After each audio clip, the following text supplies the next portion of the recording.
We're going to call to order the May 19th, 2014 City Council meeting. And we are honored today to have Grace Welch, a ninth grade student at our junior high, lead us in the Pledge of Allegiance. Ms. Welch. Please stand with me in the Pledge of Allegiance. I pledge allegiance to the flag of the United States of America and to the republic for which it stands, one nation under God, indivisible, with liberty and justice for all. You may be seated. Grace, hello. Thank you for being with us this evening. Hi. Why don't you tell us a little about yourself? You're ninth grade at the junior high? Yeah.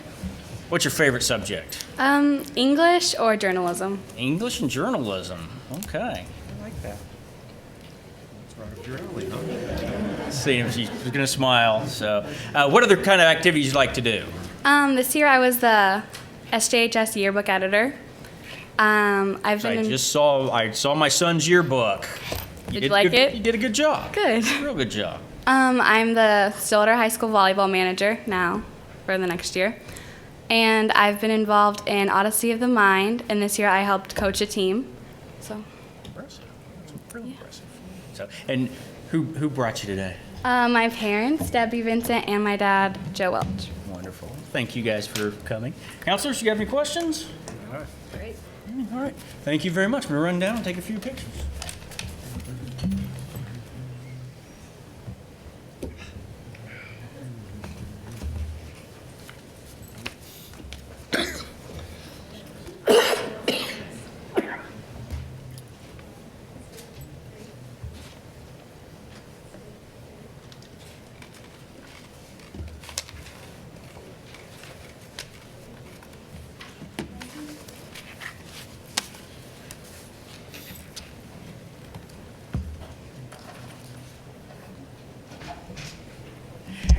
Next on our agenda, we do have a proclamation, and as Amy Bryant with the Shore Museum here for Museum Week.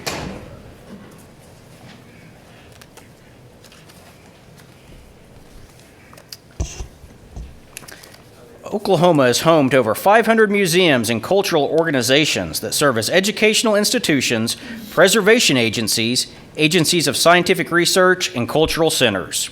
And whereas Stillwater, Oklahoma is home to award-winning institutions such as the Sherrar Museum of Stillwater History, as well as the Stillwater Airport Memorial Museum, the Stillwater High School C.E. Donart Museum and Alumni Association, the National Wrestling Hall of Fame and Museum, the Gardner Art Gallery, OSU Museum of Art, and the Oklahoma Wondatorium. And whereas Stillwater Museums forge relationships with community partners such as schools, libraries, community centers, and neighborhood and social service organizations to foster civic understanding and community pride. And whereas Stillwater Museums represent a multitude of disciplines and learning experiences and are vital to the preservation, interpretation, and presentation of Stillwater's heritage. And whereas Stillwater Museums contribute significantly to the livability and economic viability of the Stillwater community and surrounding region by creating jobs and attracting tourists. And whereas the Sherrar Museum of Stillwater History and the Oklahoma Museum Association have served to bring important recognition of this commemorative week and invite all museums, Stillwater residents, and local businesses and leaders to use this milestone to recognize and celebrate the contribution of Stillwater Museums as they serve the community of Stillwater, the state of Oklahoma, the nation, and the world. Now, therefore, I, John Bartley, Mayor of the City of Stillwater, do hereby proclaim the week of May 18th to 24th, 2014 as Stillwater Museums Week in recognition of the Declaration of Oklahoma Museums Week and the celebration of Stillwater's outstanding museums and their contributions to the community, and urge Stillwater residents to participate and celebrate the contributions that museums make to the great city of Stillwater.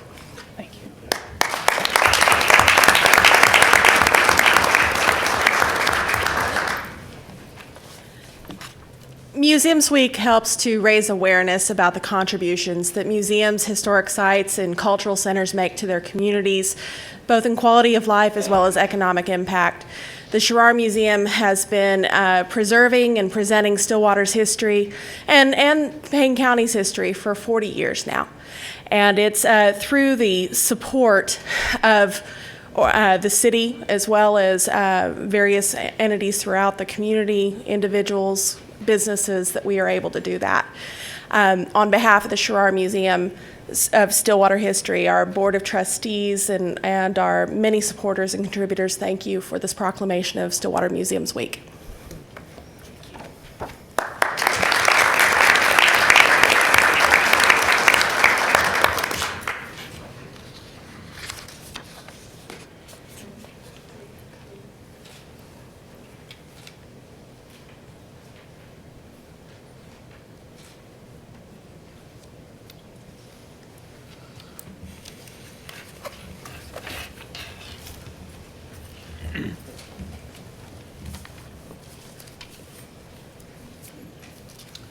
Okay, and I guess should have said this before we started, but City Manager Dane Galloway is not present, and so we have SUA Director Dan Blankenship up here with us tonight. Thank you. Yes, sir. That's going to take us down to the consent docket, and we have items A through I on the consent docket. Do any councilors wish to remove any of those items from the consent docket?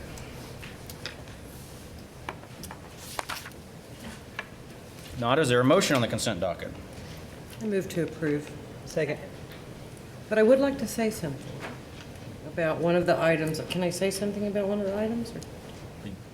If you want to talk about before we vote, we can pull it, or we can vote and then. No, well, I just really wanted to say that this is one of the items. Now I have to find it. Sorry.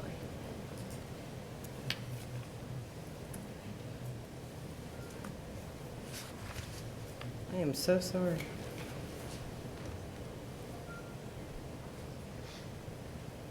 I'm on the wrong page. Which one? Well, just go ahead. Go ahead. I was just going to give I'll say a it thumbs after- up after we vote. a thumbs up to Stillwater for what it's doing. Find it while we vote, and then, okay, so we have a motion and a second to approve the consent doc as presented.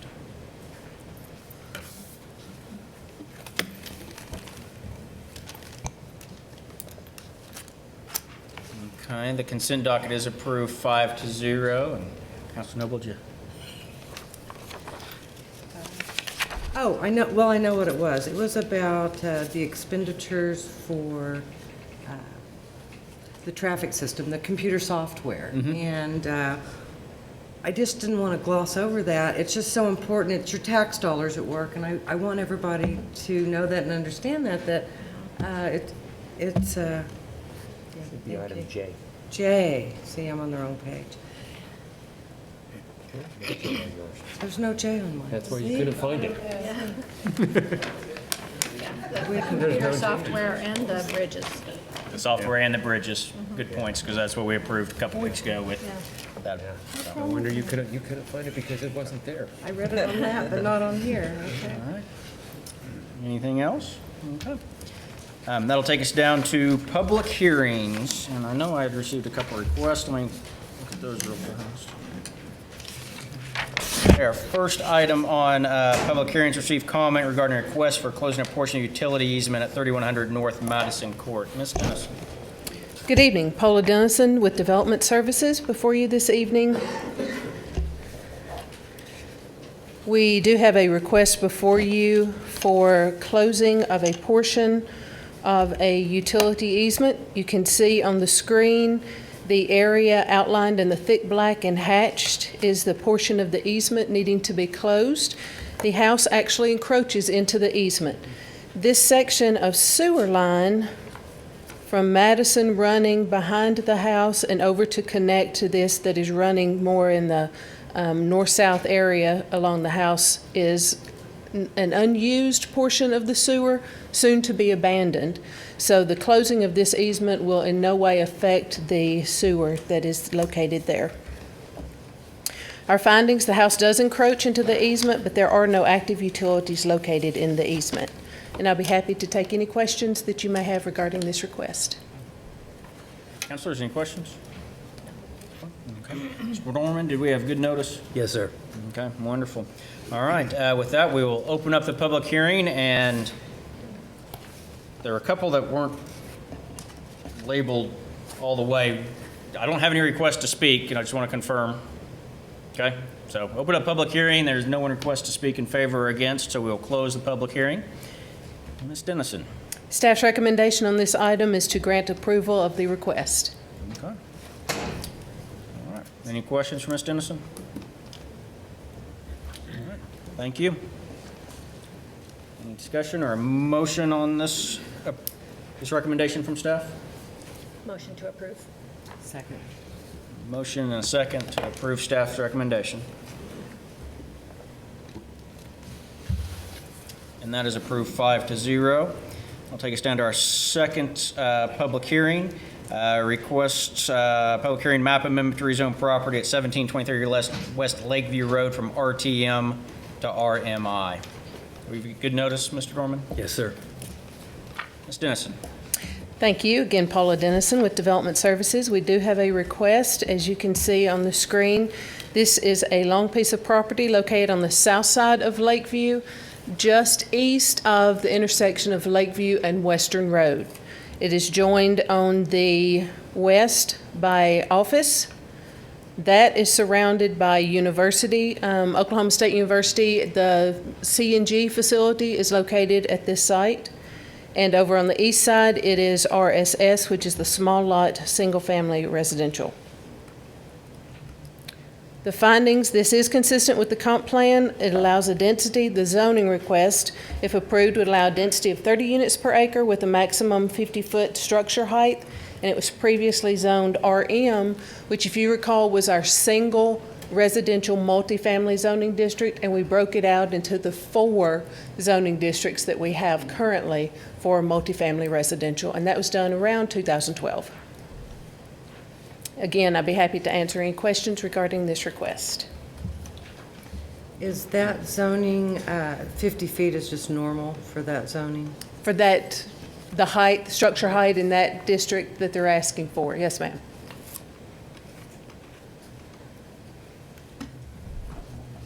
Any questions of staff at this point? Okay, thank you.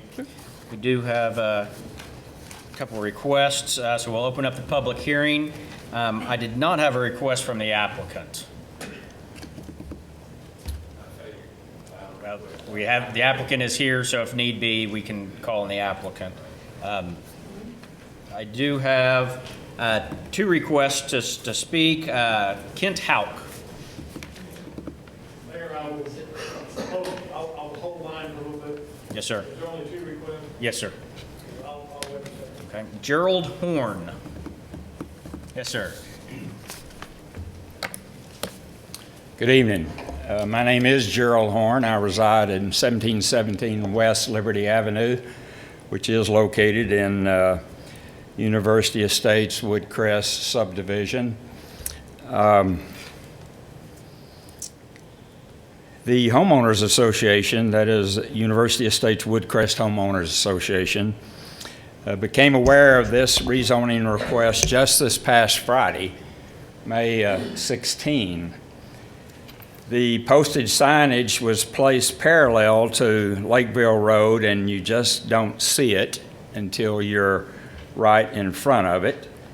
And then one has to stop and on a heavily traveled road, that is Lakeview Road, to read it. In addition, when traveling west to east on Lakeview, it is mostly hidden behind electrical poles. To make things worse, the recent high winds have pretty much destroyed the paper or written portion of the signage, making it illegible. Also, the Homeowners Association did not receive a written notice of this rezoning request. So we are very concerned about this, primarily from 2 standpoints, I would say. Number one, the potential impacts of rezoning the property relative to the adequacy of water and sewer infrastructure in the area. For the other housing, residential, commercial, and church properties in the nearby and immediate vicinity. These properties include the Firefox apartment complex just west of Western, of course, the University Estates Woodcrest subdivision, Lake Run condos at the entryway of our subdivision, the Campbell Properties, St. Michael's, and the very rapidly growing Trinity Fellowship Church. Our second concern is the potential impact on traffic on Lakeview Road and associated safety issues. We recognize that Lakeview Road is not, I guess, considered a really high traffic area for the city, but there are times where the traffic is very heavy, and certainly when it's time for people, as far as their travels to and from the Life Church to the west of us, it's very heavily traveled.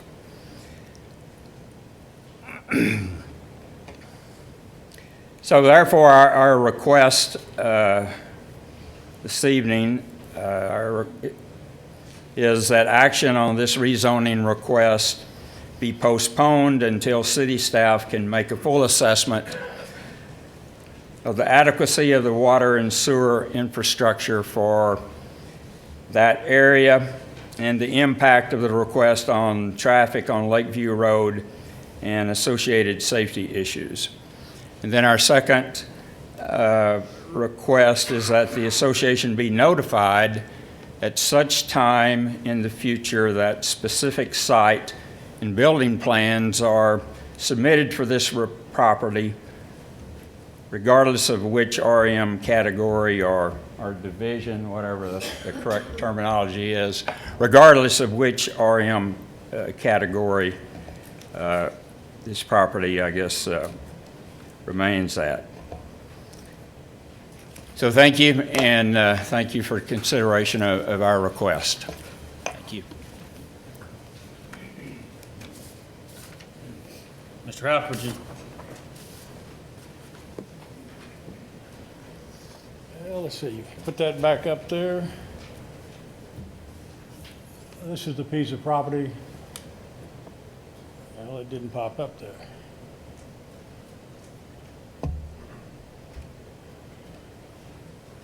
Okay, where it says RSS, that piece of property has been owned by the Houck family since 1948. My brother occupies the house in the front 5 acres, and I own the house on I'm sorry, can you say your name and your address, please? Kent Houck. My address is 1717 Lakeview. Now, my current address or the address of that property? That's the address of that property. 1717 and is the back part. And our concern would be the same as the University Estates. Traditionally, over the years, we have had very poor water pressure in that area and the sewage. All of our property is still on septic because there are no sewer lines on the south side of that road. All the sewer lines are on the north side, so it require going underneath the property. So again, my request would be the same as I would like to see it postponed until further study can be made to make sure that, and of course, from our point of view, that type of apartment buildings and everything would not increase the value of our property, which has been in our family for a long, long time. So again, I would just request that the city not make a decision until further studies can be done to see if all of that will fit into that particular area. Thank you. Does the applicant wish to speak?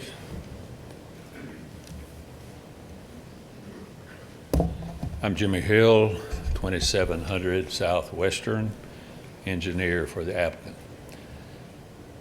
I'd like to give you just a very brief, in respect for your time, a very brief reason why the applicant is requesting this change.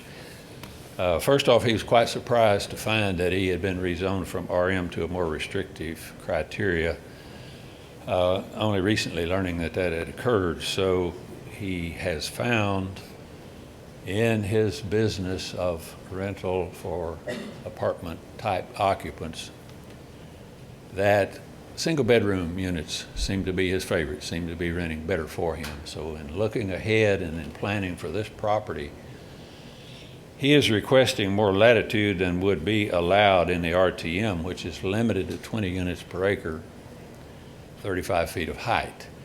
I want to emphasize we're not talking about more total units. We're talking about a request for RMI, which will allow 30 units per acre and 50 feet of height. But what he would like to do is place a similar number of total units on a smaller footprint so as to allow more green space on the total tract of land. I don't see that the traffic would be impacted any, whether it be RTM or RMI, because we're talking total numbers of units to be very similar. The problem in using the RTM is that the height limit would likely not allow a 3-story apartment unit, whereas RMI with a 50-foot height limit would allow him to do so. I would point out that the office space immediately across the road, across Lakeview, already exceeds the 35 feet that is allowed in the current zoning of RTM. He needs more flexibility in planning his master plan for this property, and I feel sure that allowing RMI would allow, again, a more concentrated footprint, a 3-story option with a similar total number of units, with more green space and a similar amount of traffic. With the unanimous recommendation of the Planning Commission being given, we would request your approval for this zoning change. Thank you very much. Thank you.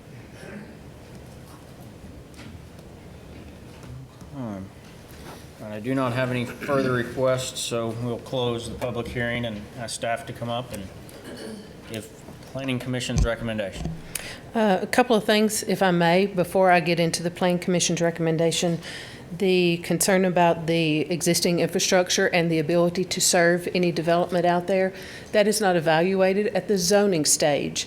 That is evaluated when the applicant has proceeded through this stage, the zoning stage, and is at the site plan, building permit, that stage. There is the requirement to submit demand analyses, how much water and sewer they're going to need for their development, and that is bumped up against the existing infrastructure that is in place. So that will be addressed, as will traffic.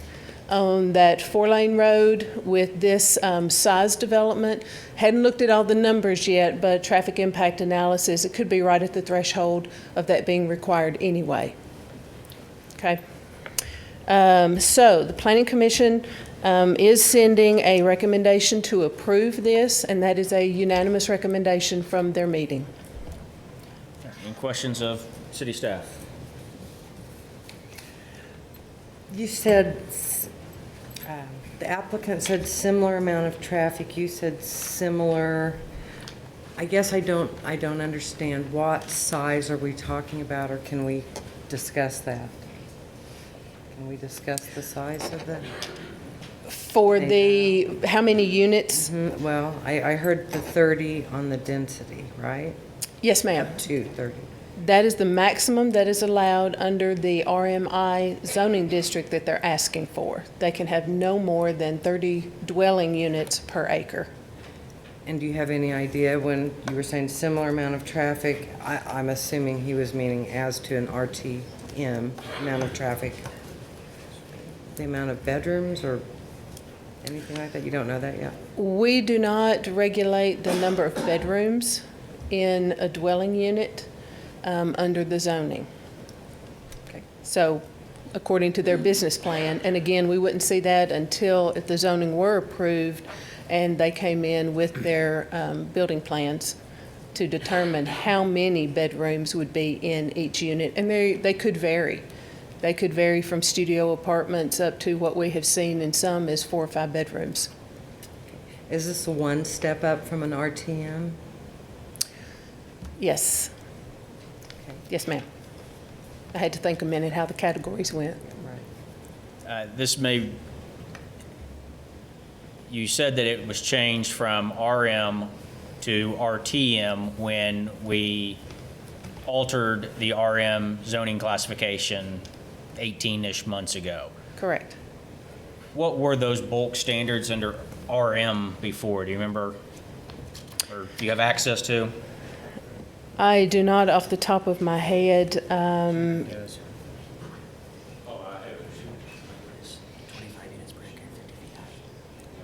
Thank you, Tom. 25 units per acre under the RM and 50-foot structure height. So the structure height did not change. Going from the RM to the RTM, the maximum allowed was 20 units per acre, and they're asking for the RMI, which is 30. So it was 25 before, Yes, sir. and the applicant's asking for 30. Correct. The height is the same. Height is the same from what it was prior to us breaking out and having the multiple residential multifamily zoning Acres districts. is the site. Approximately 10. I didn't hear that. Could you ask that question again? How many what? Acres are on the site. Acres, okay, thank you. Mr. Dorman, why did, I'm sorry, may I? Why didn't University Heights get notice of this? If it's unless it's a property owner located within the 300-foot radius of the subject property, it won't receive notice. Okay. Do you know what the height of the church is across the street? If I had Google Earth, which is now 3D in Stillwater, I could almost get that for you right here. You could almost get that. But we do know that the commercial property is 3 stories, don't we?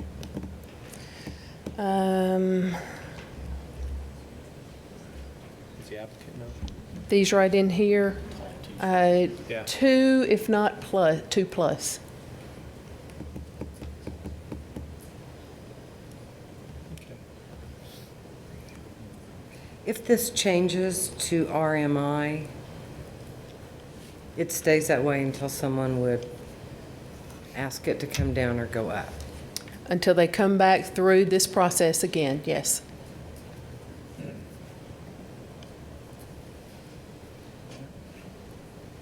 Could you talk a little bit more about evaluating the infrastructure need?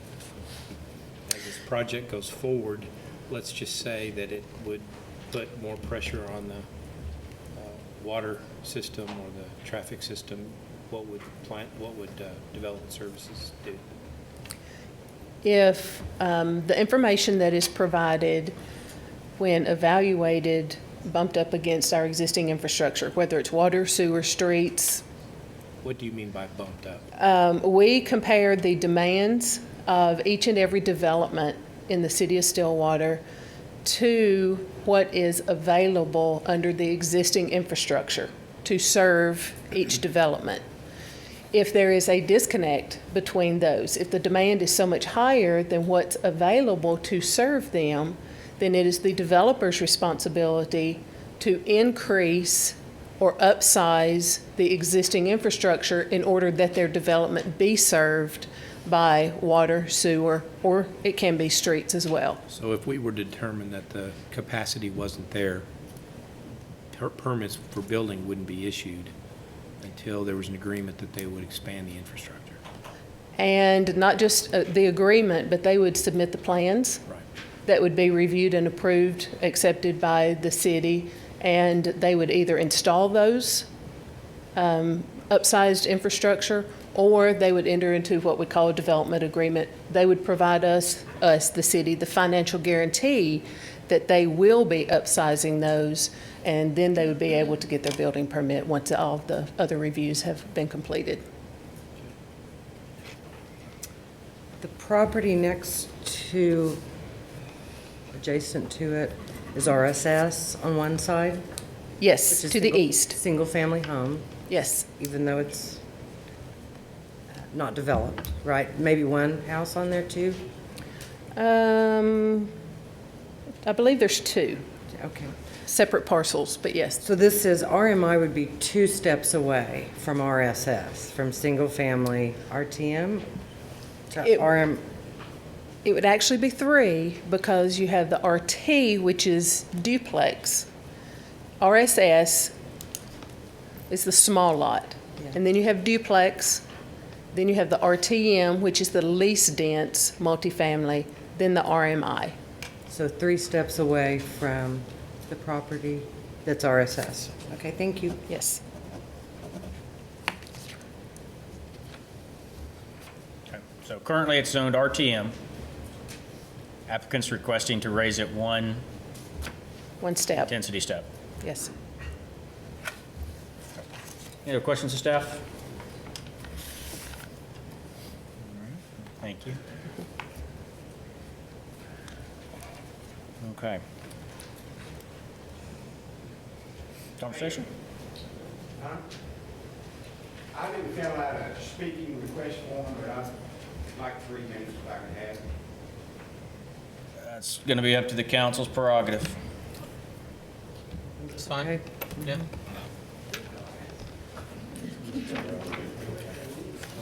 Bring that picture back up again. Up there on the property. I'm not a politician, I'm just no country boy. It's 10 acres over here. Sir, would you please state your name and address and then The 10 acres stay over there? there to the right is where I was born and raised, okay? And the front part of 5 acres of that property, that big pond you see there and everything, I've lived there for the last 20 years, okay? And that's where I raised my grandkids now. And we've always had that little piece of heaven out there. Now, this is allowed to get done right to the west of me. I don't know what I'm going to do because OSU owns everything around us. They got the horse barns on the east. OSU owns everything on the south. And then Jim Campbell bought that 10 acres there from the Markhams 2 or 3 years ago from me, okay? And then on the other side of that, that's all OSU, the equestrian center and all that. My opinion, the last thing I need is 300 units there, I don't know, 50 foot high. It's not going to do anything for my property or my life, okay? And you're going to take the piece of heaven I've had for 66 years away from me. That's about all I got to say. would you please state your name and address for the... My name is Rick Houck, H-O-U-C-K, and my address is 1711 West Lakeview. Thank you. Thank you.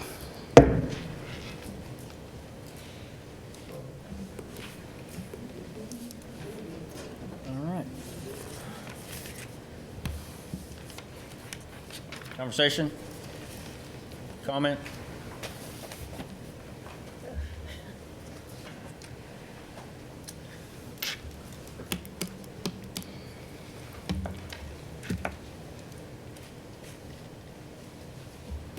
Because the residents set up here, or came up here and asked us to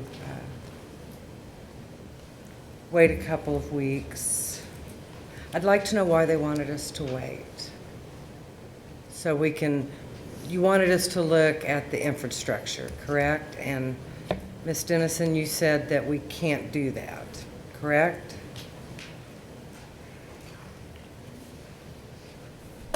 This is a zoning request which will allow, if approved, it will allow any of the uses that are allowed by right within the zoning district.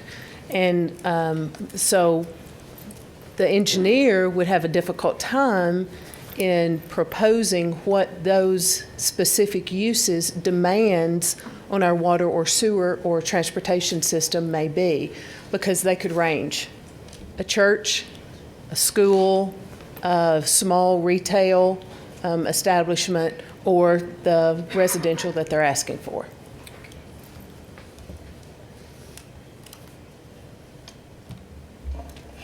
Thank you.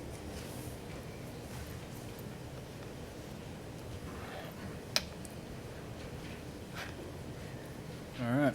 Doesn't seem like there wants to be much discussion. Is there a motion on this application?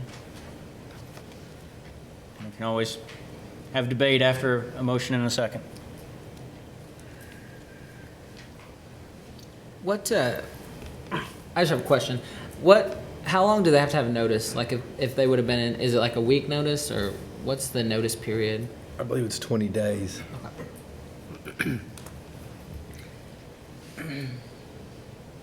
Well, I'll make a motion, and this is the reasons why. I'm going to make a motion to approve. based on Planning Commission's 6-0 recommendation to us. It's already zoned multifamily.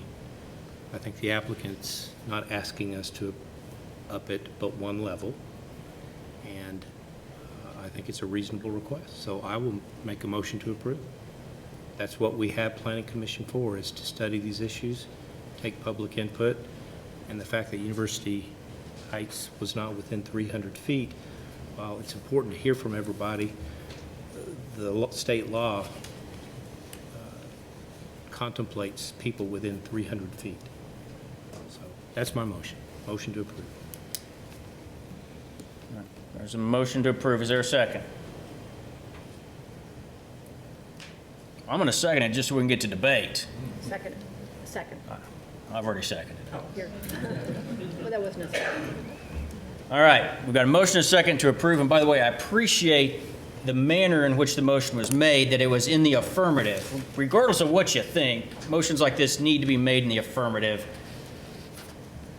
That way they can be approved or denied.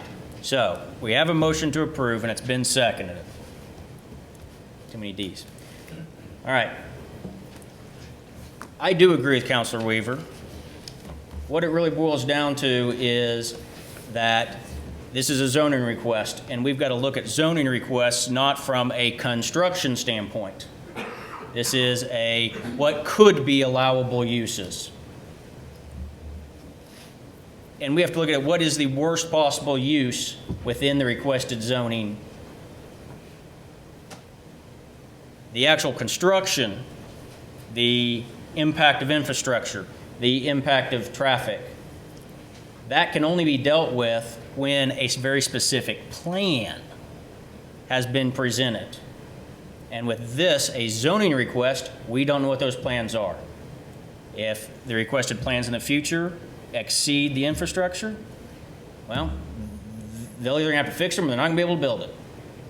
This is simply a request of what could the possible uses be. It fits with the comp plan. It slightly increases the density from what it was before we altered the zoning categories without the input of the property owners or direct input. And it's a slight increase of what it is now. I also am in favor of this.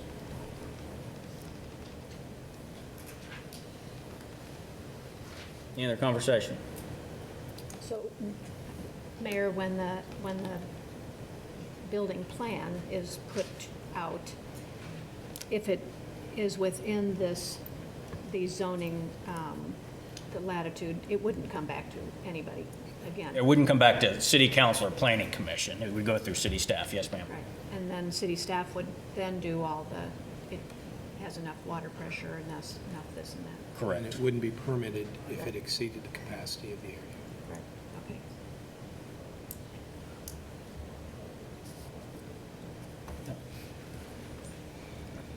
As for a conversation, we'll call the question. The motion was to approve Planning Commission's recommendation. Is that correct? That's the motion.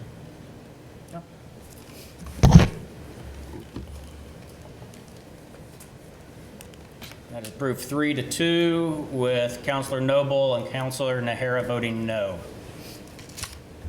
Okay, that'll take us down to our third public hearing. Receive public comment regarding a request for a map amendment to rezone property addressed as 220 to 312 West Elm and 140 South Husband from RTM and RMI to HR.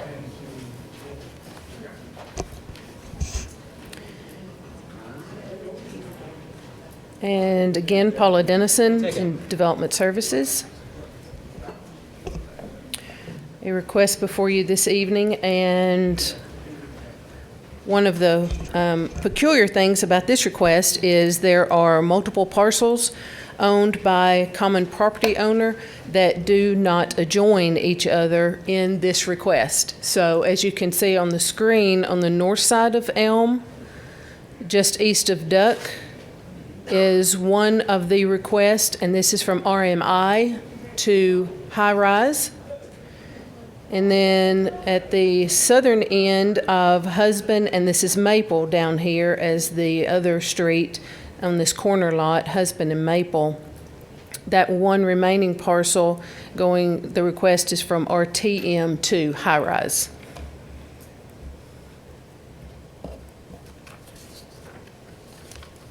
Couple of things here also, the Elm property, and I'll go back to this, on the north side of Elm, the request is consistent with the comp plan and therefore the corridor redevelopment plan. This area is in that corridor redevelopment plan area immediately east and south of campus. So the Elm portion of the request is consistent with the high-rise identified in the corridor redevelopment plan. Overlay on top of that, so we could get a better feel for where the overlay is. Yes, we will definitely make sure we do that in our next presentations in this area, certainly. Kind of use your pointer and sketch it out. I could pull it up on the internet if you wanted me to take a moment and see it. Is this fully encompassed within the corridor overlay? Yes. Both? Yes. Yes, the corridor redevelopment plan goes to 1/2 block just west of Main Street. And almost From all campus the way all to the way Hall of over. Fame, correct? North to at least 3 to 4 blocks north of this. Yes, Hall of Fame all the way down Even to farther. 6th. Okay. So it's all in the redevelopment plan area. That's high-rise. Corridor redevelopment. Yeah. The Elm Street is identified in that plan as high-rise. The husband request is not identified as the high density. It is identified as low density in that corridor redevelopment plan.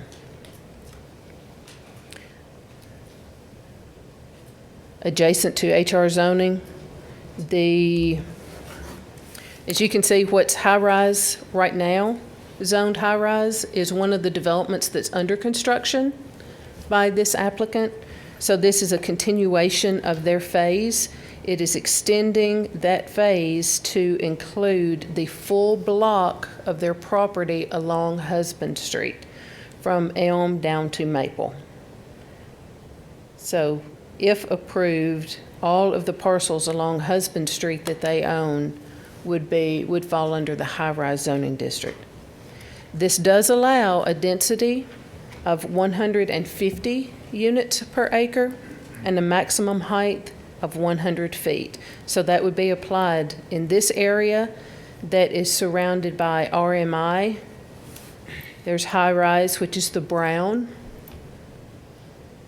And this is, I don't see the designation of it. And then this high-rise here that's currently under construction. What's to the west of the one on 6th Street? I'm sorry? What's to the west of the one on 6th Street?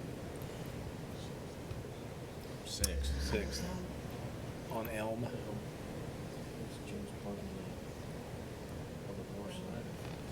The one down below. This right here? Here. Go down to the applicant's other requested rezone. Quench buds. This, that little purple. What's next to the property that we're Oh, considering? I'm sorry. I believe that is a small apartment complex. Do you know what that is zoned, the small apartment complex, is that RMI. RMI? How many steps up is HR? It would be 2 above RMI because there's RMU and then the HR or the high-rise district. Oh, they already got their project under design. What are they needing this for? So I think, can I ask that a little bit differently? Yeah. Was the initial zoning that changed this to HR, was that a straight rezone to HR or was that a PUD? This was a straight rezone. Okay. This is their second project. The first one came in as a PUD, and that's when staff evaluated dividing out the one multifamily residential zoning district and high-rise only for this area adjacent to campus.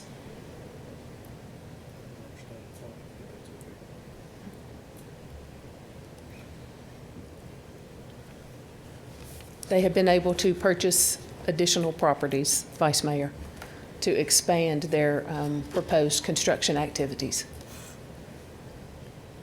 So in the corridor redevelopment plan, the property that's to the south The husband property piece? would ideally be less dense. Yes, that is the proposal in that corridor redevelopment plan, the guide. Has it as low-density residential, which would more fall in line with our current, any of the RS zoning districts, the RT, the duplex, or even the RTM. How wide is that, what are the dimensions on that lot on the south? Is it 50 by, what, 100? 40 by 100? 50 by 140.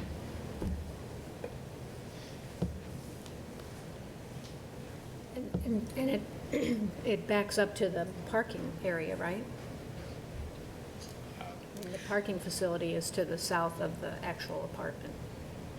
The developer is here this evening, and they can further demonstrate, or their engineer representative can further demonstrate the proposal for inclusion of this parcel, the husband parcel, into their current development scheme.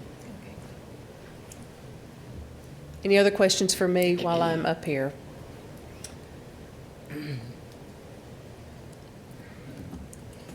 Thank you. Mr. Gorman, do we have good notice on this public hearing? Yes, sir. Okay. We do have 2 requests to speak. Call on Ms. Harris first.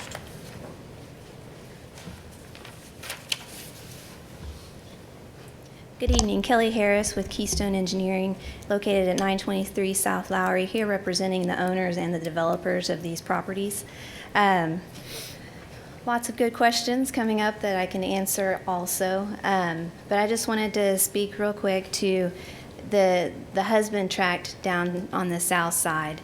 That was in the comp plan as a lower density tract. Where'd my mouse go?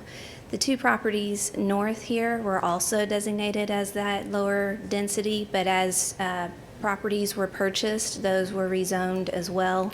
This is the last remaining lot on that block, on that side of the block, that still has the lower density. So it would, now as that block has changed, it would fit in better with the higher density versus being left as the one remaining tract right there by itself next to this tall building. So the current design, per se, of this development right now, and I think this is maybe an more up-to-date image in the background here, and I'm going to call this the armpit or elbow of the site. This is the parking garage that will function for the entire development. Right now, currently, construction is going on here along Elm Street, and that is phase 1. That has been approved and under construction. Phase 2, which is currently in the beginning design phases to tie into that, will fill out this, my mouse keeps going away, the husband tract down here. And so that would just be incorporated into the apartments that would be with phase 2.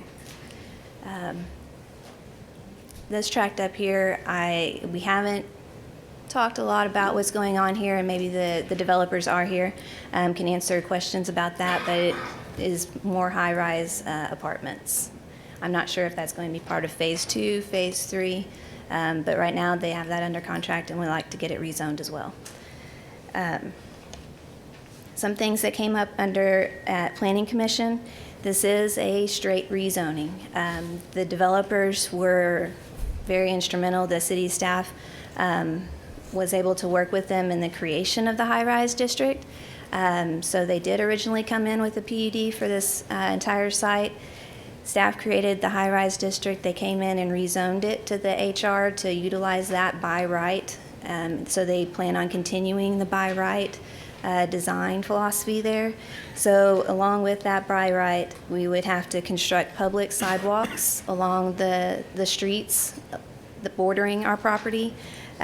We would have to put in the required landscaping, and we would work with Public Works Department if any street closures needed to be obtained or Elm Street has on-street parking if any of the on-street parking areas needed to be closed.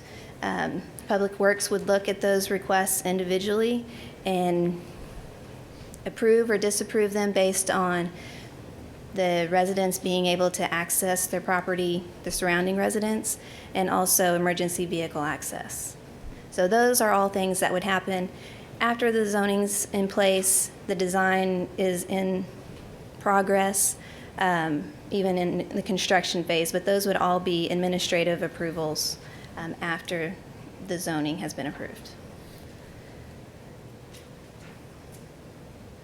Like I said, the owners are here to answer questions, the hard questions. Give them the hard questions. But is there any questions for me? I have a design question. Is that for Kelly or for the?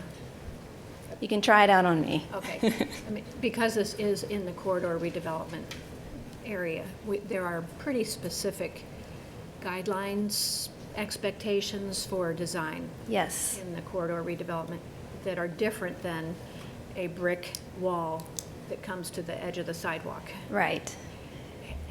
Have the owners bought that idea? And have they really studied them? And I mean, I know it's just I'm just asking a question out of the air. They have. They committed to that. They do, and where there's room, I believe that they've been trying to put in trees along the right-of-way between the sidewalk and the streets. I believe they did that along Elm, or it's in the plan too.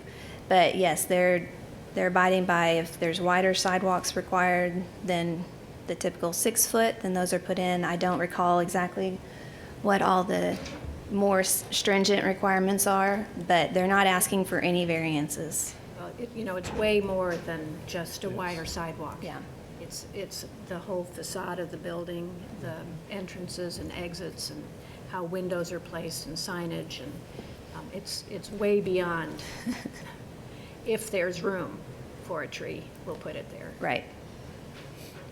Way beyond that. And they're doing what they can.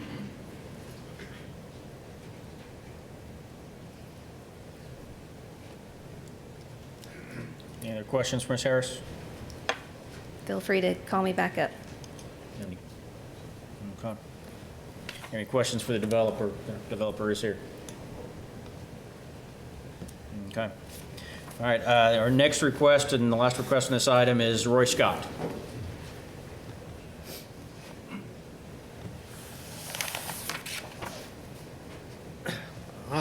I'm Roy Scott, and I live at 4929 West Country Club Drive, and I own some apartments that are directly across the street of Husband, the address being 111 South Husband, and also on the house to the north there on the corner of Elm and Husband. And I'll have to say it's been a miserable year of trying to operate beside this construction job.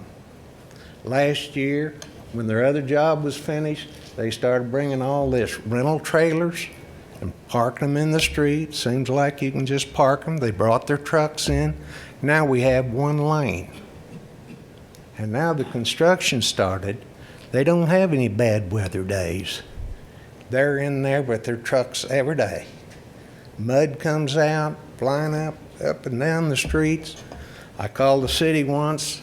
They did bring some brick out, or some rock out and put in the driveway, but they didn't continue. Those concrete trucks kept coming in and out. You couldn't tell the road from a county road. And I've got some pictures here to show. I went by one evening, they had mud all over the streets. The next day I go by again. I've got those kind of in an order if anybody wants to see them.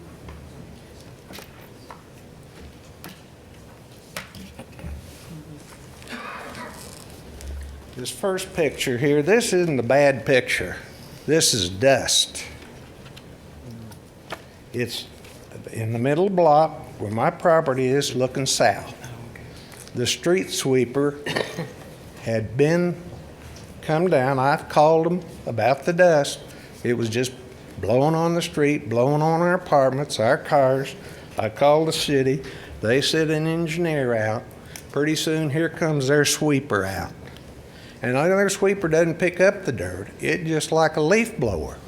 It just blows her someplace else. Now this is all dust. First picture. If you look at the second picture, and if you look real close in there, that's the street sweeper.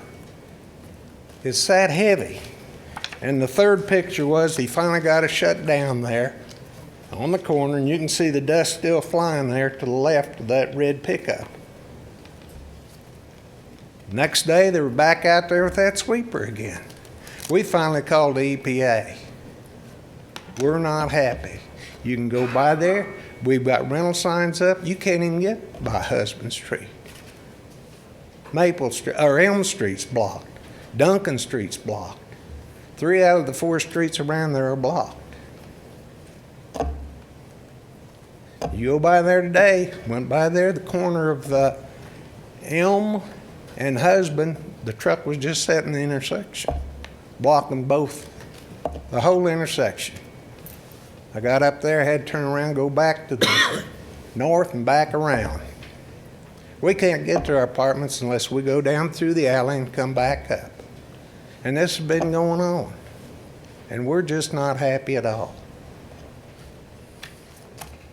That's all I've got to say. I don't know where they're going to park. Their guests going to park. I've never seen any plans. I know we've got a large lot. Ball game days, we pay a couple $90 a ball game just to keep cars out.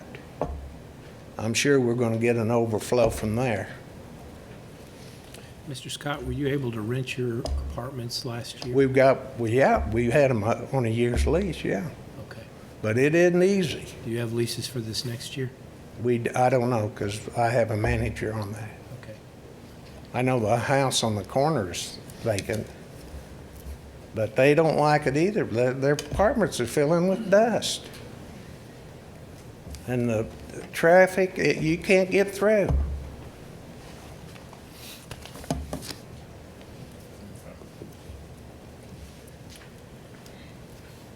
Okay. We do not have any further requests to speak, so we'll close the public hearing. Ask Ms. Dennis to come back up with Planning Commission recommendation.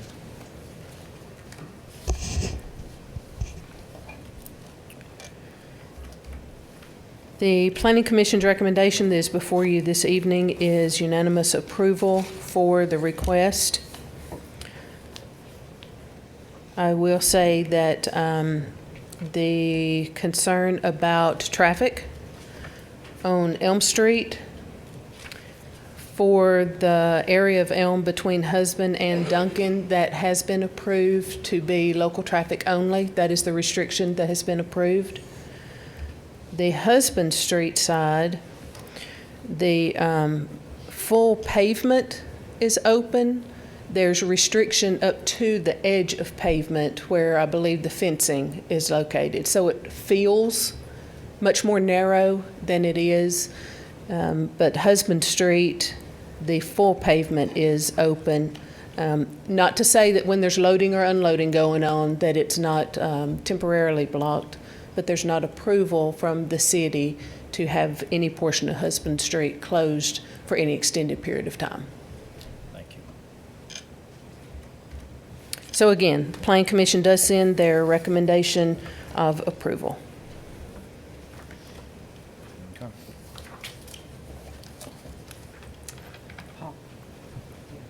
Ms. Denson. You go first. You had your hand up. You had your hand up.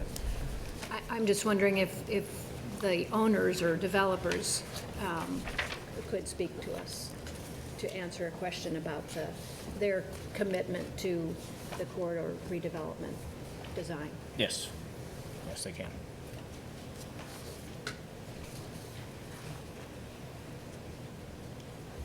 Good evening. My name is Brian Elsey. I'm with Elsey Partners. I'm one of the developers on the project. I reside at 2530 Heartland Drive in Manhattan, Kansas. Who's that guilty-looking guy that was sitting next to you? Never met him before. That's my twin brother, Chris. He's my other partner. So, what questions can I answer for you? I just wondered how familiar you were with the corridor redevelopment plan that your property is in the middle of, and what your thoughts, ideas about your commitment to that design, those design guidelines will be. Well, yeah, I am familiar with it. I couldn't recite everything that's on there. We are in the middle of it's a rezoning request, so like specific design guidelines like that I think that you'll see in there. We haven't necessarily picked all those things out on the project. I mean, we do have an in-house architect that works for me. That's in our company. He actually sits right across the table from me, and so we will be going through those, and we won't be asking for any variances that's not within the development plan that the city staff has to review. But as far as like hammering out exactly what the exact design is for like the property on the north, we haven't got to that stage yet. So you kind of know what the corridor redevelopment plan is. Yeah, but yes, that's Kind of. Thank you. What's your plan to be a good neighbor? I mean, this gentleman down here has pretty, good concerns. I mean, he's a property owner just like yourself, and so he has property values and renters to protect. I mean, what's your plan on trying to maybe help with some of those construction problems, I guess? Sure, yeah. I mean, I can, give this gentleman my phone number. I mean, we have another neighbor that's on the west side that was talking to me today that it's an interesting story. She had her pets are buried in her backyard, and she's afraid that our construction is going to infringe on that. And so I spent 20-25 minutes talking with a gentleman and assured her that he could come meet with some of our project superintendents. I'm not down here all the time, but I have guys that work for me that are down here all the time to try to be a good neighbor. And so I sent the guys, our project superintendents, phone number, let them know that they need to talk to them, that they would be happy to go out there and meet with them and address their concerns. And as with this gentleman here with the street sweeping, it sounds like he's concerned with the type of street sweeper that's being used. I think he's concerned about the blocking of the roads. Right, yeah, and the dust. Well, yeah, I mean, I'm not gonna, I would apologize for the dust and the dirt and blocking the road, but it's difficult to build a building like this without ever blocking the road and without having, we have semi trucks that are delivering materials. The project superintendents do try to work with the staff at the city and, trying to give notice on deliveries, and we're trying to do the best that we can with that. But yeah, I'm not going to say that. No, I understand that it is dirty and it is an inconvenience to the neighbors. So I do apologize. Phase 1 will be completed here in August, and then we're hoping, pending approval, to start on phase 2 in August as well, and it will be complete 2015. So it'll be a year construction cycle for phase 2. And then the August 2015? Yeah, 2015. So it takes about a year to build one of these projects. Thank you. And what is phase 2? Well, what we're considering tonight. Phase 2 would be going down the rest of Husband towards the south. And phase 3 would be the piece on. Well, yeah, that's going to be a totally separate project. It's not going to be really tied to all the parking and everything will be on site with that other project.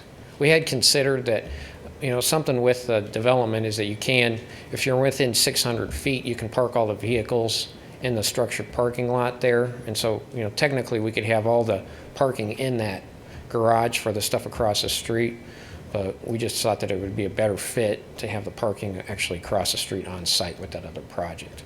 So that's kind of why we're doing it that way. But, we're going to wait and see what the market will bear with phase 2 and then adjust our plans accordingly for phase, I guess you can call it phase 3, but it's going to be a completely separate project. Thank you. Thank you. Okay. Any discussion? Does the city have a policy? I don't really know who to ask this to. Maybe Paula, maybe on what streets are blocked. Paula had said this restrictions had been approved, right? Who approved restrictions, and how is that approval formulated? We do have a procedure that goes through the Transportation Department for any lane restriction, lane closure. There's safety issues that need to be considered for any of that, signage, et cetera, and all of that gets evaluated by staff to make sure it is in compliance with the procedures that we have established. Okay. Can you tell me one more time how many roads will be blocked for this? And I'm assuming, well, just tell me again what you had said about the roads or the closures, or... Gladly. Currently, Elm Street is restricted between Duncan and Husband to local traffic only, and there is no authorized closure of the pavement of Husband at this time. They have only started, as Mr. Elsie indicated, Phase 1, which is at the northern portion of all of this that is identified as already zoned high-rise, and then to include that single piece to the south. So there could potentially be some additional road closure requests, but they have been informed that Elm Street, to completely close it, would not be approved by the city. Thank you. Yes, ma'am. Another question about the dust. I mean, it's very difficult to build in an existing place, these infill projects. I know how difficult it is. And, but it does seem that it's been done, I mean, it's been done all over the world, and there should be some way to minimize the dust, sprinkling, water. Can we make those suggestions, or have that requirement that the dust be contained in some way? We cannot make it a requirement of this action this evening, of their request. What we continually do on just about every development project, especially this time of the year when we have been so rain depleted, that we, as part of the ongoing construction inspection that we do, we regularly remind the workers out there, the owners, engineers, whomever we have contact information for, and everyone we have contact information for, that they do need to keep the ground moist to cut down on the dust, because it can become such a nuisance to the adjacent property owners' vicinity. In the developed area that this is, it could even, depending on how bad it is, it could even make driving difficult, especially with winds like we had today, blowing any additional around. Well, my question, I know, is outside the scope of zoning in this request, but going down that line of thought, if there were those type of issues going on, are those the type of thing where the city could pull the building permit until they were remedied?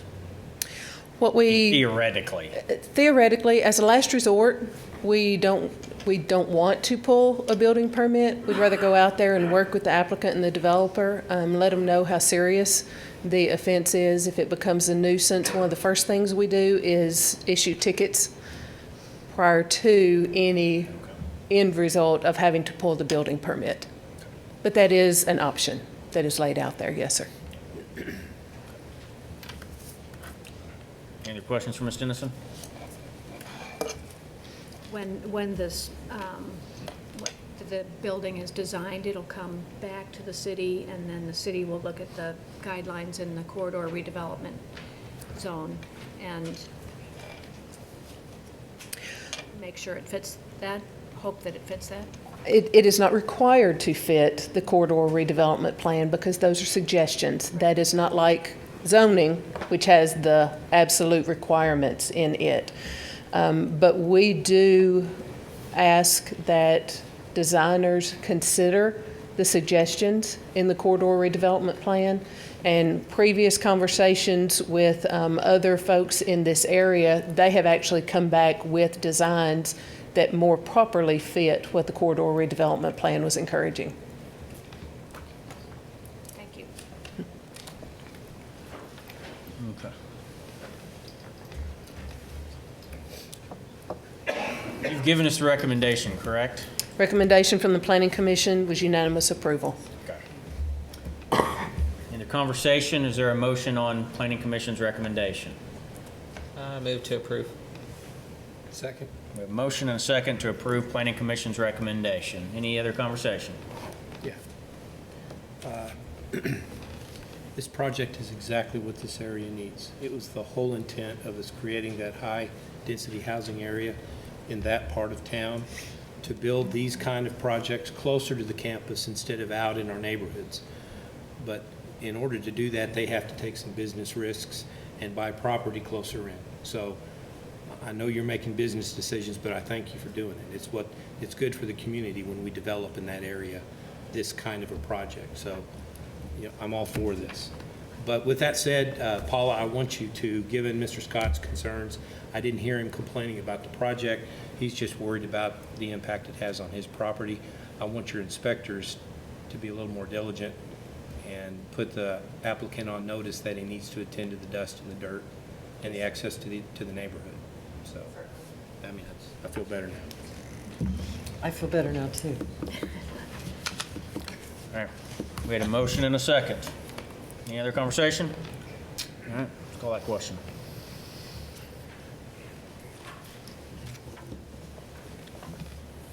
And that is approved 5-0. Okay, and that'll take us down to our last public hearing. Receive public comment regarding proposed 2014 to 2015 City of Stillwater operating budget. Mr. Orman, do we have a good notice? Yes, sir. Okay. Any opening comments? No, sir. Okay. Good luck on the merit badge. They need to get some. Hey, and by the way, this meeting will replay, or you can get online and watch. And you can tell your friends to watch you on TV. No, his mom wasn't good. It's a celebrity. Okay. We will open up the public hearing here on item D, and we have one request to speak, Dennis Gronquist.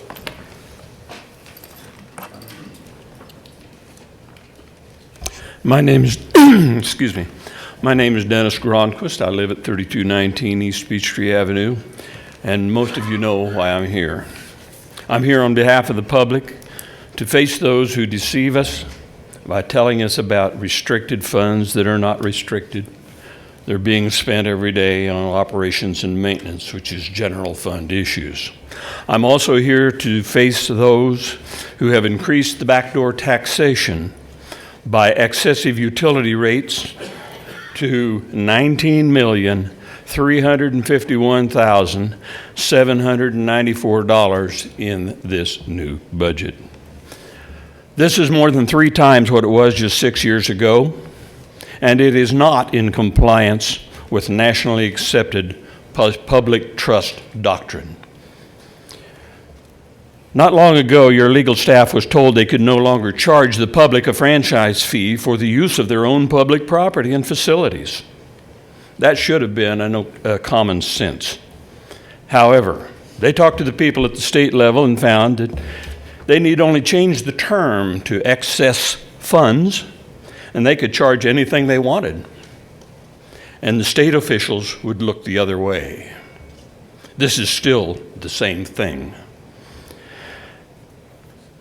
The term excess funds seems sadly appropriate because it is funding a lot of excesses in city government. That 19 million plus breaks down to an average of $1,138 of excess utility charges to every occupied house in Stillwater. The City Council has approved this all the way, and every year it gets worse. Do you really want to be a part of carrying on this big money scam? Personally, I think a couple of slick talkers should go to jail over this. You elected officials should be the ones to make that happen. Thank you for granting me 3 minutes on this very expensive time. We do not have any other further requests to speak, so we will close the public hearing.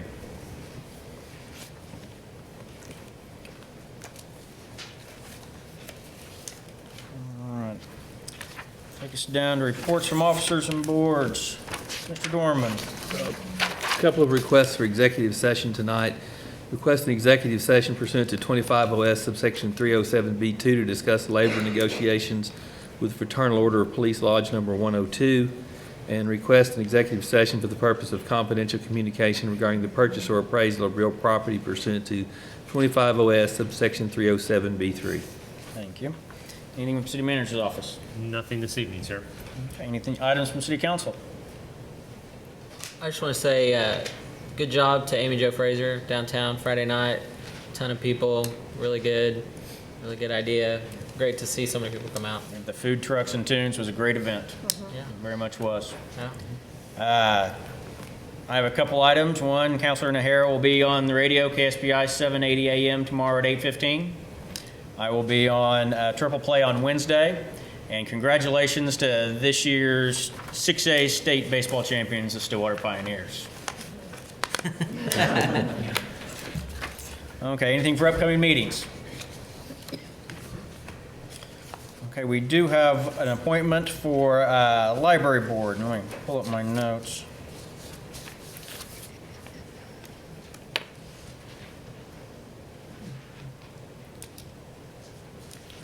Ooh, they just disappeared.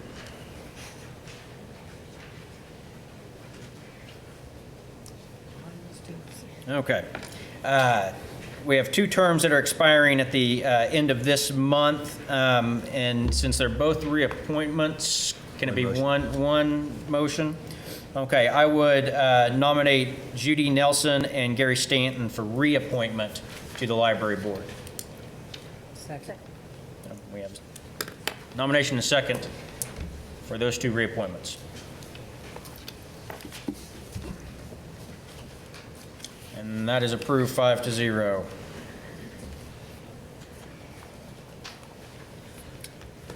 Okay, we're going to recess City Council to move into SUA. And so I'm going to call to order the SUA meeting for May 19th, 2014. And first on the agenda is consent docket with 2 items. Move approval. Second. Motion and a multiple second to approve the consent docket.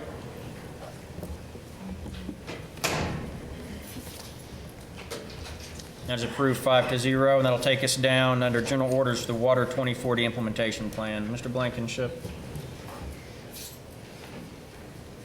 Chairman and trustees, Dan Blankenship, SUA Director. Let me see if I can find my presentation real quick, and we will move right along.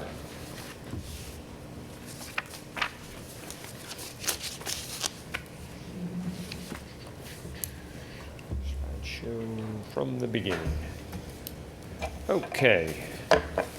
This is kind of a continuation, I guess, of a discussion that we initiated approximately a month ago on April 21st.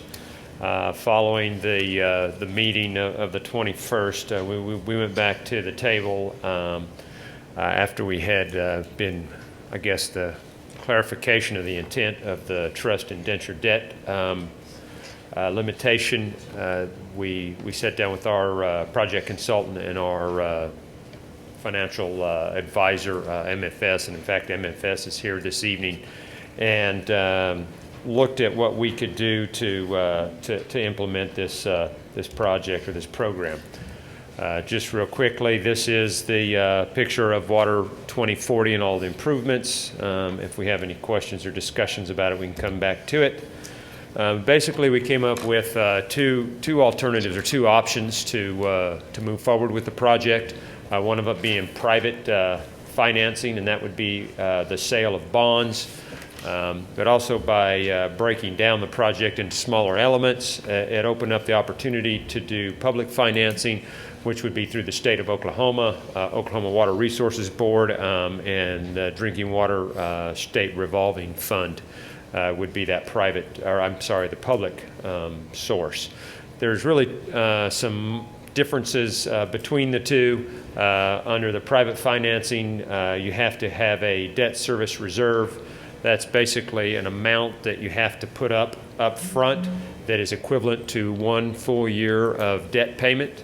And then also under the private financing scenario, the cost of actually issuing the debt is about 50% more. And both of those things are upfront costs. Under the state revolving fund, there's some additional requirements. You have to have an environmental review and clearance, which adds a little bit of time and expense to the project.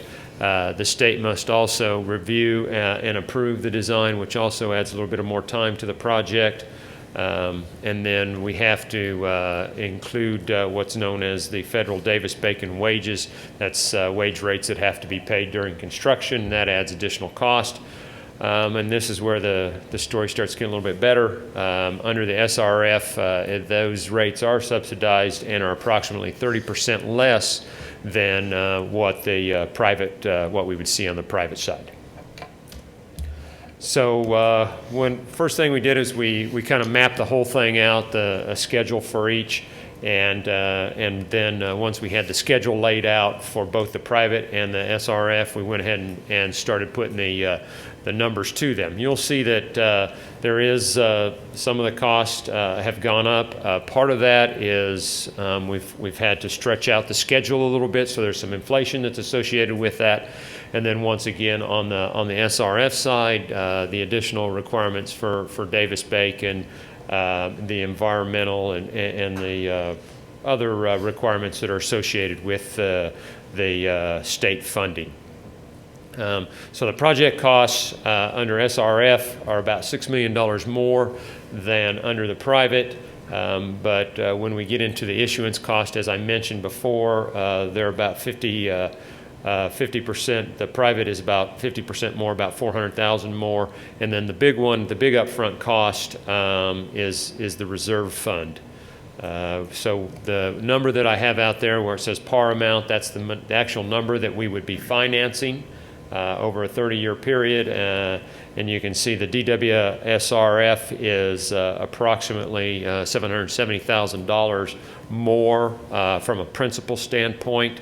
But when you get into the subsidized interest over a 30-year period, it ends up that the DWSRF option is approximately $8 million less. Given that that was the lower number, we went ahead and then moved forward with that and using that alternative and looked at how it would be paid for.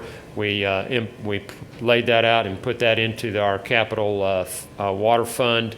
Where we're going to pay for these improvements.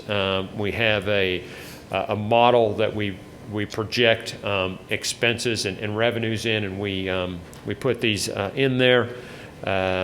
We can continue to work on all of our other projects, but we do have to, as I indicated, issue debt to complete the Water 2040 project.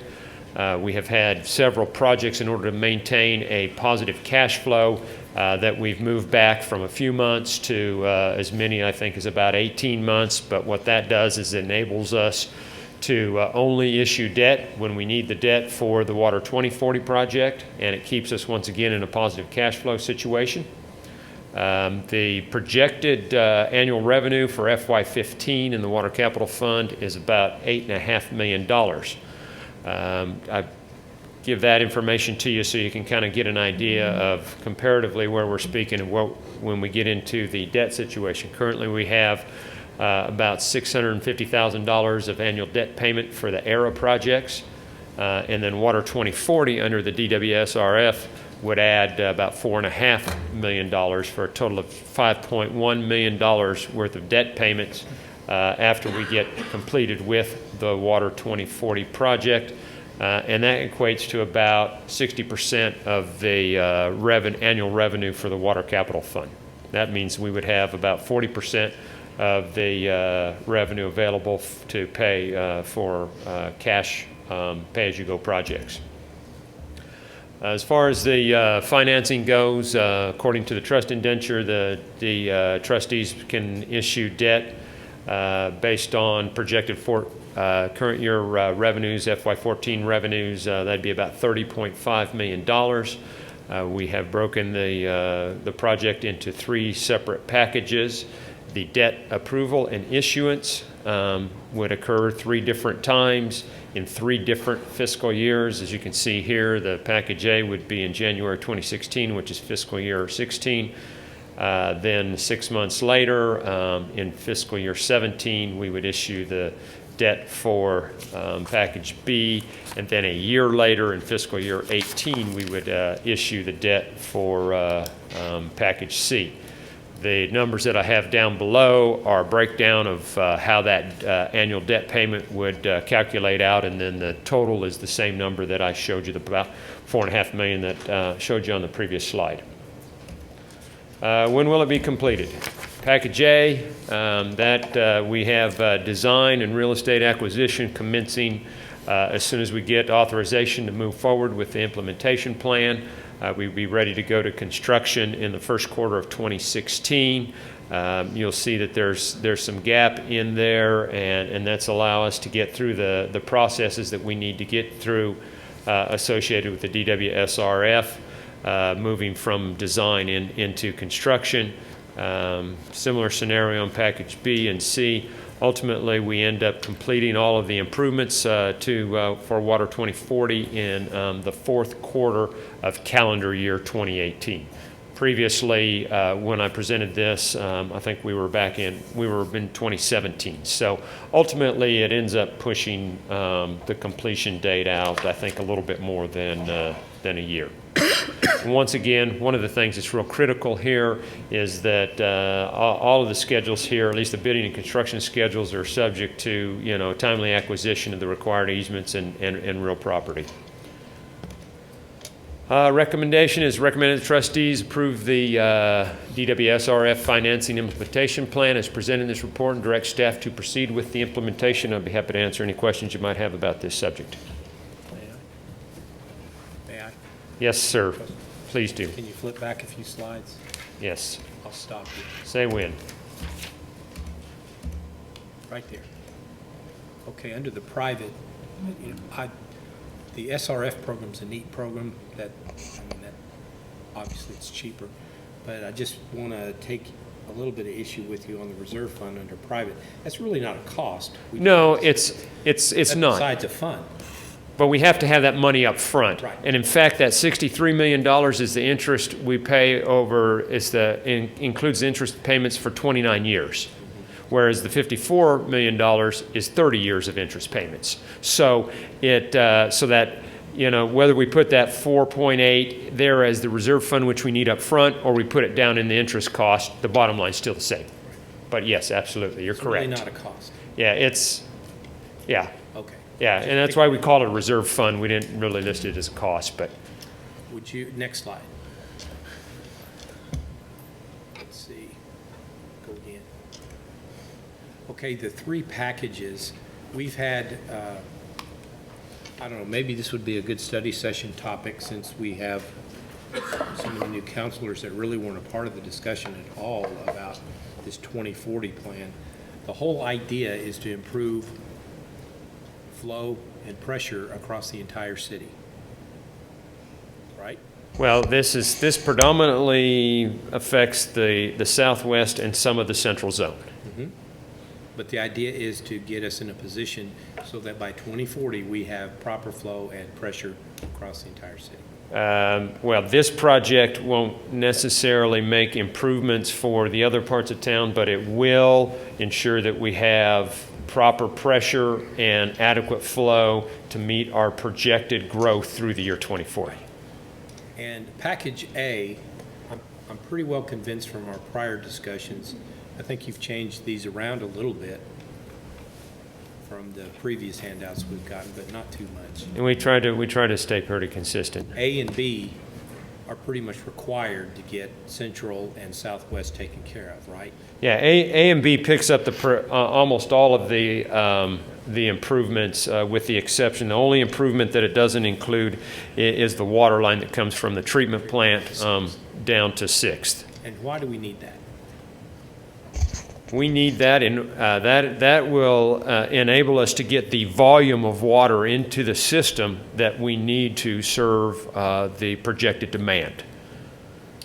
By our action tonight, we're giving you general guidance that your Right. plan is acceptable, but regardless, package A, package B, and package C have to be approved individually and Oh, independently. yeah, every step will be approved along the way. We'll come back, we'll come back with right-of-way acquisition, we'll come back with financing, Right. we'll come back with bid awards for the construction. Yeah, this is, what I'm asking you to do tonight is to say, yes, Dan, this plan looks like a good approach, proceed, and then we'll be coming back to you with many steps along the way for. The big picture is you're breaking the packages into increments that are within our authority to approve. Yes, sir. Over 3 fiscal years. Yes, sir. But we'll still have to approve the projects, we'll still have to approve the financing at the appropriate time.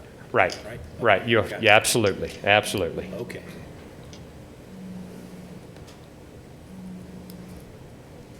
Without breaking it into the fine points, go back 2 slides where you're talking about private versus drinking water fund.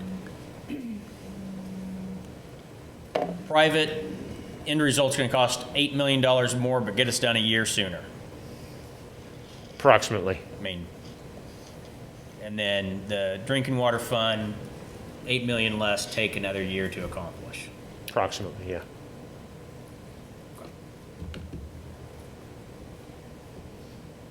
To me, it's a no-brainer that the $8 million, I mean, it's, to me, I couldn't recommend spending $8 million to get this stuff, to try to get this stuff done a year earlier. When the year won't hurt us. Right, right. I don't anticipate that it's not worth the risk. Yeah, I don't think that there's, yeah. I think the prudent thing to do is to go with the DWS-RF. Anybody have any questions for Mr. Blankenship?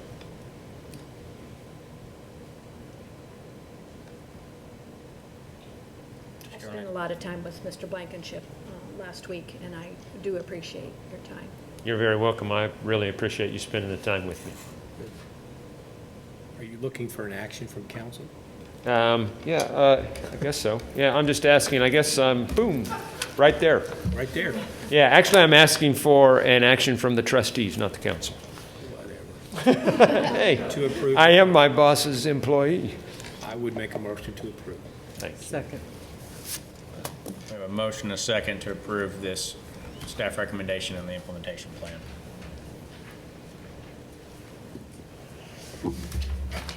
Thank you. That's approved 5-0. Nothing further on the SUA agenda. Is there a motion to adjourn SUA? So moved. Second.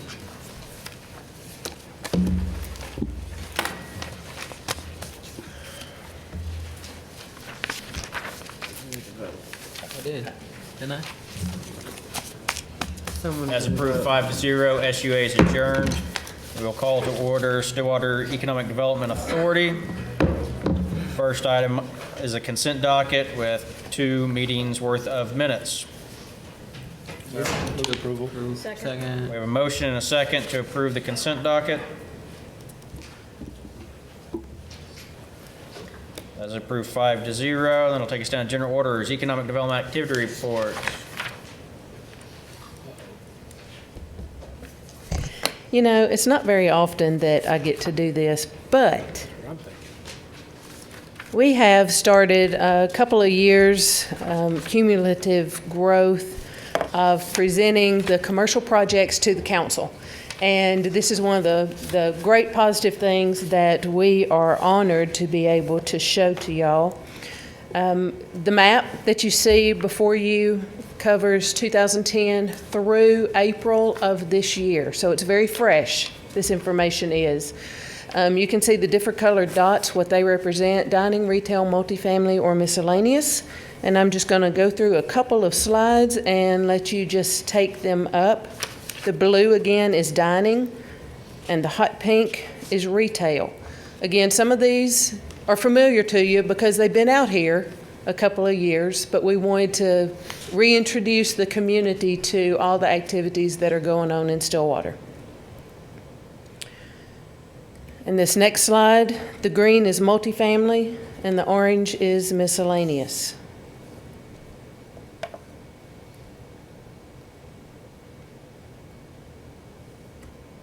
In the downtown area in particular, these are the activities that have been occurring. And just for a final recap, within that time frame, there were 18 dining, 15 retail, 16 housing, and 11 miscellaneous activities that occurred in those locations. That's coming from building permit. And zoning approvals, some of them may just be a change of use, change of occupancy for an existing structure or something out there, yes. But this is great news for our community, and we're glad to share it with you. I hope everyone noticed Oak Creek. Not that you're biased, Rudy. No, no. There's some great retailers there. Very, very glad they're here. They make Stillwater better. And staff has a plan to hopefully bring this to the council every January at the end of each calendar year so that we can be more up to date and up to speed. We'll also be bringing single and two-family residential housing start maps to y'all as we progress as well. I would like that. That'd be great. So I'll be happy to answer any questions. If not, I'm going to try and get this up on the website so that anyone can have access to it. Makes great talking points. Thank you, Paul. Yes, thank y'all. Do you do statistics beside just the presence or, potential or actual impact, money-wise or people-wise, or is there any way to do that? We do not. Where we have seen that come from is more along the Chamber of Commerce, from a comprehensive study of Stillwater and the impact that from an economic standpoint. And of course, the Convention Visitors Bureau puts out a lot of information based on all of the visitors that we have and the money that they spend. But I and my staff, we do not. We're more just the hard numbers, permits that we've issued, new things coming into town. Any other questions from Ms. Dennison? Thank you. Thank you. That's great information. We appreciate you sharing it in that format.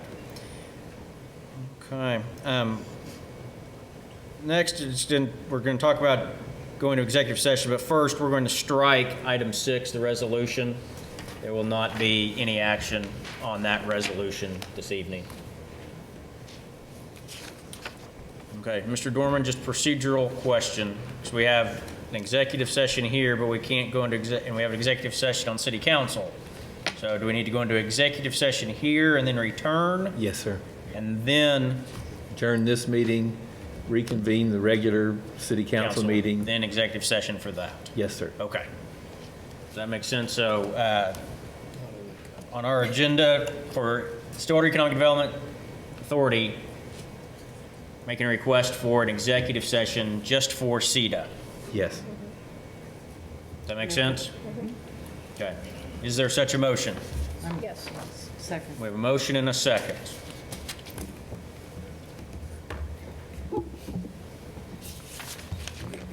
Okay, that's approved 5-0. We'll go